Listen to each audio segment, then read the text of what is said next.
It was once a story that seemed to embody the promise of Hollywood, talent, ambition, and a family bound together under the weight of public admiration. Rob Reiner, the filmmaker whose work had defined generations, his quiet but steadfast wife, Michelle, and their children appeared to live a life that balanced creativity and expectation with careful grace. Yet, on a December night in 2025, everything changed. The events that unfolded did more than capture headlines. They unsettled a community, challenged assumptions, and left questions that remain unanswered. Nick Reiner now faces serious charges connected to the deaths of his parents. His sister, Romy, the first to discover that something had gone terribly wrong, has said that the reality is far more complex than what anyone outside the family has seen. New revelations, including accounts from those like Billy Bush, have begun to sketch a portrait of a family burdened by tension, unspoken conflict, and a quiet despair that had long simmered beneath the surface. On December 13th, what began as an ordinary evening,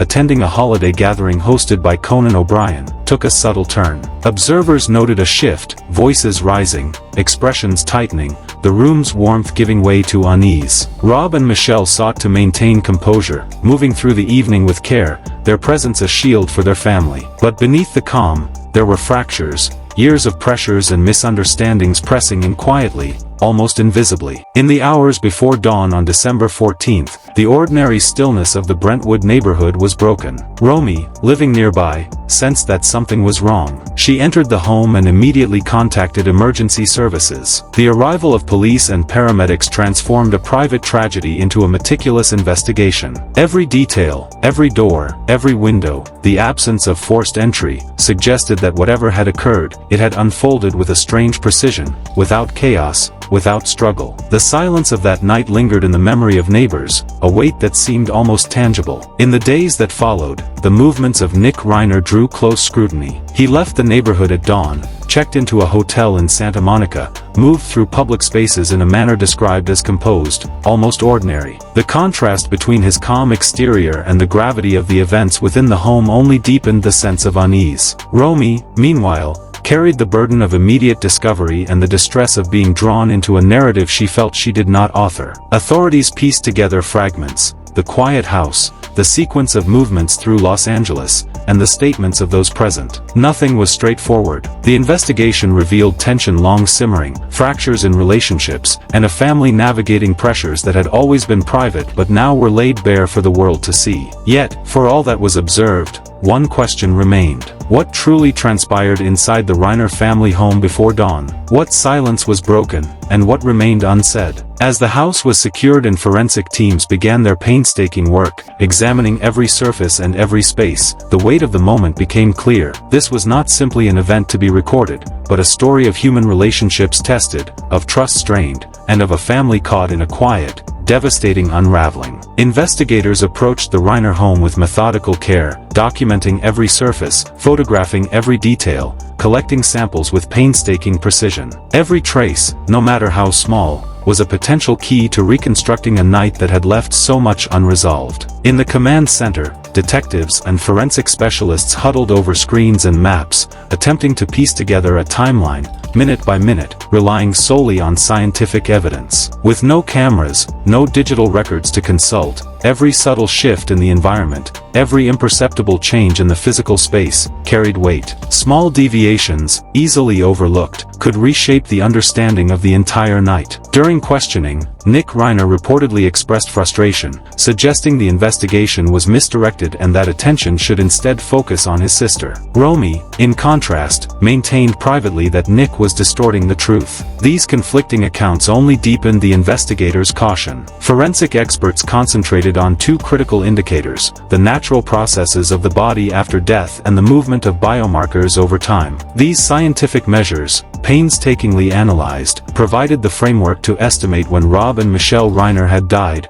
likely in the early hours, long before anyone became aware of the tragedy. The quiet of the night had concealed the event from neighbors and passers-by, amplifying the sense of disquiet that would later define the investigation. Physical evidence suggested a level of proximity and deliberation. Injuries indicated the use of a sharp object at close range, implying that the act was carried out in the immediate presence of the victims. Forensic reviewers concluded that the incident unfolded over a prolonged period, not as a spontaneous occurrence but as a sequence of coordinated actions. The investigators noted that the signs were deliberate, methodical, and devoid of randomness, an unsettling clarity that suggested the involvement of someone intimately familiar with the home and its inhabitants. As the evidence accumulated, the human element became increasingly complex. The cycle of accusations and denials between Nick and Romy weighed heavily on every procedural step. While science traced the timeline, every interaction, every statement, underscored the emotional and psychological toll of the events. Eventually, prosecutors indicted Nick Reiner on two of the gravest charges in California law, each concerning a separate victim, a legal categorization reserved for acts considered intentional and premeditated, carrying the potential for the harshest punishments, including life without parole. The courtroom, from the first day, carried a palpable tension. What had begun as a private, domestic tragedy had evolved into a case that would command the attention of the city and beyond. Outside the courthouse, public scrutiny amplified the pressure on the family, as every gesture, every word, was dissected in real time. Nick maintained his innocence, asserting to reporters that he had not committed the acts and that Romy had misrepresented events. Romy, conversely, insisted that Nick was attempting to obscure the truth. Behind the public statements, investigators had begun to establish a clearer sequence of events, a timeline corroborated by physical evidence, movements traced across Los Angeles, and interactions inside the house that left no sign of intrusion from outside. The stage was set for the trial, a moment in which every detail, every secret, and every piece of evidence would be scrutinized under the weight of the law. When Nick Reiner first entered the courtroom, the room seemed to hold its breath. Silence filled the space, the rustle of papers, the muted lighting, the measured steps of those present, all accentuating the gravity of what was to come. This was not an ordinary hearing.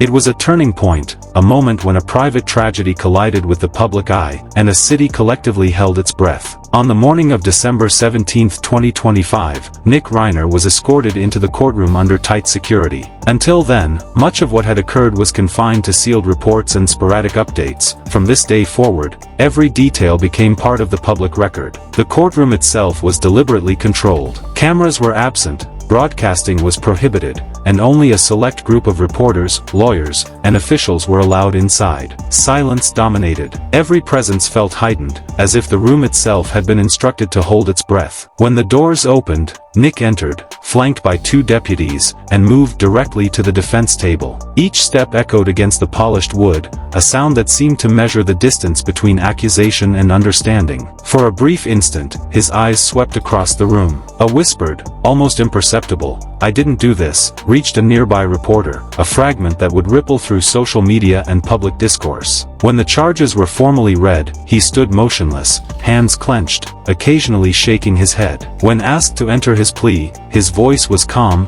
deliberate, not guilty. "I love my parents. I would never harm them. Romy knows the truth." The room fell silent. These were the first words he had spoken publicly since his arrest, a declaration that transformed the quiet, private grief of a family into a narrative of legal confrontation. Observers noted what was perhaps more striking than the words themselves: the pale, padded jacket he wore, a garment ordinarily reserved for high-security detention, which seemed incongruous against the solemn lines of the courtroom. The contrast was almost cinematic, a visual note of unease. Yet no one spoke of it. The court moved forward with its measured, deliberate rhythm. The reading of the indictment proceeded with clinical precision. 2 counts of first-degree murder, one against Rob Reiner, one against Michelle Reiner. The law articulated each accusation without inflection or commentary. When asked if he understood his rights, Nick's voice remained steady: "Yes, Your Honor." Beyond that, he spoke little, his gaze fixed straight ahead, composed yet unreadable. Witnesses would later describe him as a study in restraint, a mixture of calm and emptiness. Even his whispers, softly claiming innocence and hinting at Romy, were almost imperceptible, yet they carried through the courtroom and beyond. The defense requested additional time to review newly surfaced evidence, and the judge set the next hearing for January 7, 2026. The proceedings were orderly,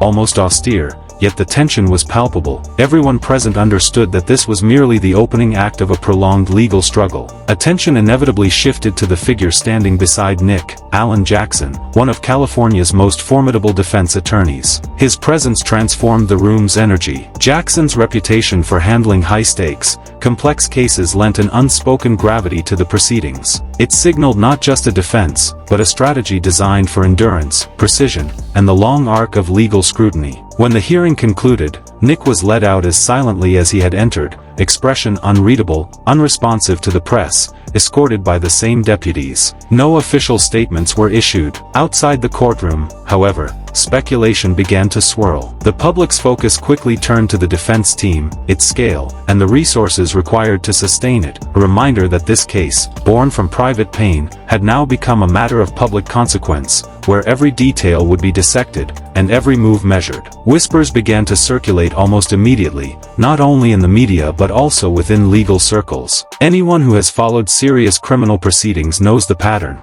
A case involving multiple first-degree murder charges, complicated circumstances, and high-profile scrutiny is likely to unfold over years, demanding extensive resources long before a verdict is reached. Top-tier legal teams, independent forensic experts, additional investigations, and protracted legal arguments can push costs into the millions, even before a single witness takes the stand. It was against this backdrop that the question of funding for Nick Reiner's defense became a focal point. Observers noted a striking disparity. Nick had no recent projects or identifiable sources of income capable of covering such an elaborate legal strategy. The gap between public knowledge of his finances and the scale of his defense became a source of speculation, proliferating across social media and legal commentary alike. Some suggested family assets might be involved. Others questioned the propriety of such arrangements, especially given unresolved inheritance issues. Experts noted the legal complexities, emphasizing that disputes over family funds can themselves become protracted battles. Rob Reiner, according to close sources, reportedly reacted strongly to these discussions. She reportedly felt that using family resources to defend Nick was something her father would never have endorsed. Nick's legal team, in contrast,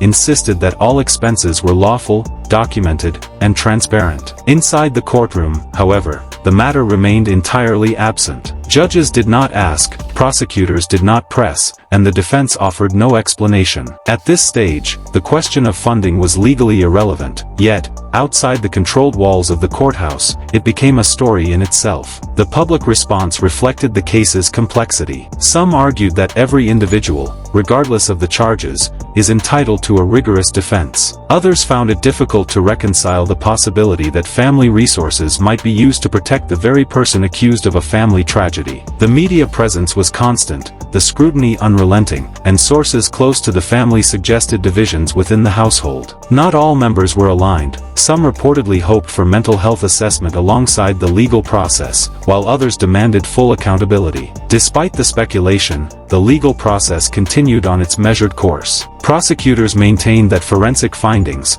the sequence of events, and the conduct under investigation provided sufficient grounds for the highest level of prosecution under California law. With 2 victims and special circumstances attached, the severity of the case was maximal. Conviction would leave no room for mitigation. Meanwhile, outside the courthouse, the court of public opinion remained in motion. Clues were dissected, analysis proliferated, and both sides prepared quietly for what would inevitably be a prolonged and intense legal confrontation. Within this environment, Romi's concern, simply, that the truth be revealed, was echoed by those close to her. Nick, meanwhile, continued to assert his innocence, framing himself as misunderstood and unfairly targeted. The focus had shifted beyond guilt or innocence. It had become a quiet struggle over narrative, family loyalty, and public perception. Inside the courtroom, procedures continued with meticulous order, the judges stern, the lawyers deliberate, the room outwardly calm. But beneath the surface, tension accumulated, thick and almost palpable, shaping every gesture, every pause, every unspoken glance. Even in less formal settings, that tension showed. In a brief interview, when asked about his father, Rob Reiner, Nick's reaction was restrained, almost weary, hinting at frustrations long contained. Though subtle, the emotions conveyed were unmistakable, a quiet, human weight that seemed to hover just beneath the surface, visible only to those paying careful attention. In that moment, it became clear that the story was no longer simply about law or evidence. It was about relationships strained to their limits, about legacy, accountability, and the burdens carried silently by those at the center of the tragedy. In the days that followed, public attention turned once more to a statement Nick had made previously, words that, in retrospect, carried a different gravity. They were no longer isolated remarks, they became central to the unfolding narrative, prompting a reconsideration of what the world believed about the family, the tragedy, and the man at its center. In that statement, Nick spoke with a rare, almost raw honesty about his early years. He admitted that he had never felt truly close to his father, Rob.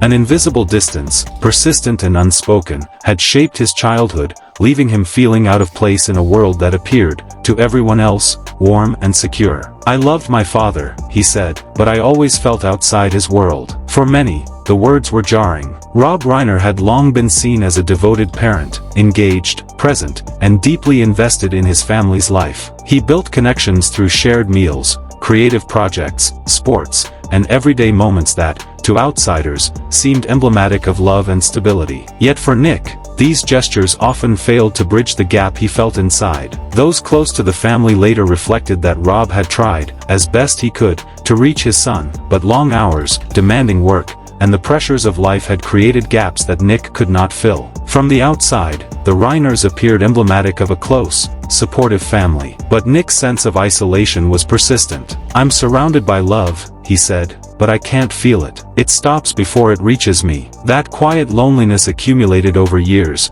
shaping his identity and coloring every decision he made. Friends described him as introverted, withdrawn, constantly seeking validation that seemed to elude him. As his isolation grew, Nick drifted further from the family home, seeking solace and belonging elsewhere. Along the way, he began to struggle with substances, initially recreational, then progressively more consuming. By 15, the situation had escalated to the point that he required rehabilitation. The family, refusing to ignore the reality, intervened repeatedly, pursuing treatment and professional guidance in a public, painful struggle to save him. Nick later acknowledged the grip of addiction. "I thought I was in control," he said, "but in the end, it controlled me." Recovery was never linear. Brief periods of stability were followed by relapses, each one more destabilizing than the last. Nick moved from state to state, Maine, New Jersey, Texas, never staying long, never finding lasting direction. Yet Rob and Michelle persisted. They were constant,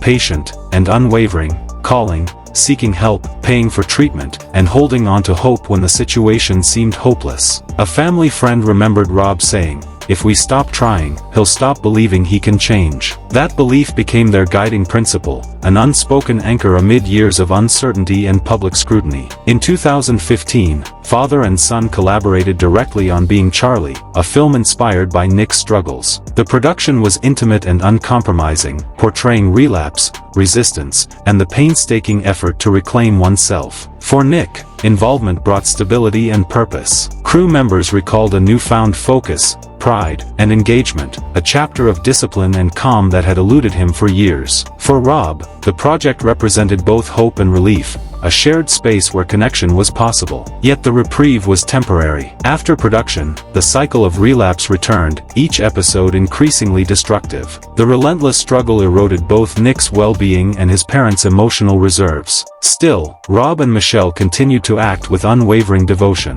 They provided love, structure, and support, even as fear quietly permeated daily life, fear for Nick, for themselves, and for the fragile balance they had long tried to maintain. The emotional distance between father and son, present since childhood, had grown heavier over time. It was a dynamic not of blame, but of love, guilt, hope, and disappointment intertwined. By Christmas Eve, the pressure, accumulated over years, erupted. The argument that day was not sudden, it was the culmination of repeated strain, miscommunication, and exhaustion. According to sources, Nick later claimed that Romy had misrepresented events, while Romy told friends, "Nick is rewriting history again. We're worried about what he might do." Those early feelings of alienation never left Nick. They shadowed his adulthood, influencing relationships, choices, and relapses. The invisible burden he carried affected everyone around him, coloring interactions and deepening the complexity of the family's experience. When Rob and Michelle died, the world awaited a response from the family.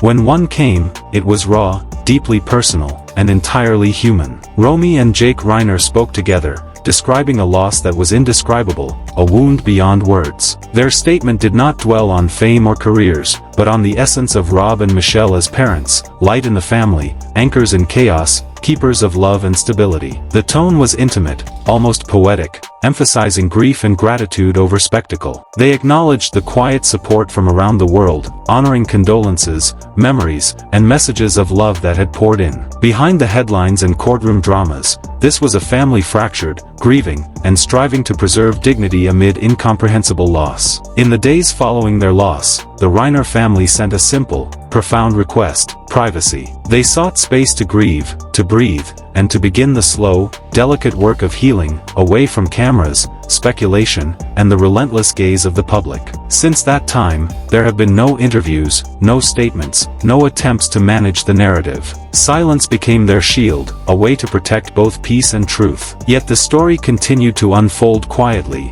in the background of legal proceedings, whispers, and rumors. Reports emerged that Nick Reiner had attempted to contact his siblings from custody, but Romy, through her lawyer, reportedly replied, "We need distance. This is not the time." The pain, the unresolved tension, and the weight of loss remained constant. The family was not only mourning Rob and Michelle Reiner, they were navigating a storm that had reshaped their entire lives. They withdrew from public view, choosing instead private moments, away from the spectacle of Hollywood. A small, intimate memorial was held for close family and lifelong friends. No cameras, no reporters, only quiet reflection, candles, flowers, soft music, and the gentle cadence of shared memory. Those present described it as a farewell from the heart, tender, personal, grounded in stories of dinners, phone calls, laughter, and the everyday love that had long defined the Reiners' family life. Grief radiated outward. Tributes poured in from colleagues, actors, and fans, from Kathy Bates to Kate Hudson, from Nick Robinson to countless others whose lives had been touched by Rob Reiner.